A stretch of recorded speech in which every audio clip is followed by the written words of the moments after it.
अल्मेश Kumar versus state of बिहारची ही जी केस आहे यामध्ये व्यवस्थित पुरावे अजून भेटलेले नाही आहेत म्हणून बेल ॲप्लिकेशन करतानाच पोलिसांनी नार्को ॲनालिसिस टेस्टची मागणी केली होती।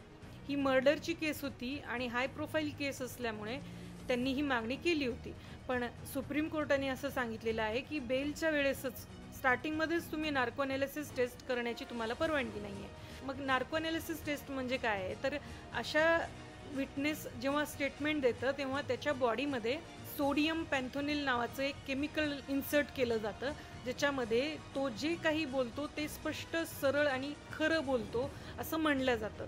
पण आपल्या भारतामध्ये विदाऊट परमिशन आपण कोणत्याही आरोपीची नार्को ॲनालिसिस टेस्ट नाही करू शकत। पण जर स्वतः आरोपी म्हणत असेल की मला ही टेस्ट करायची आहे तर अशा वेळेला त्या व्यक्तीला अशी परमिशन मिळते। त्याच्यातही एक ऑप्शन असं असणार आहे कोर्टाची जर परमिशन असेल तर।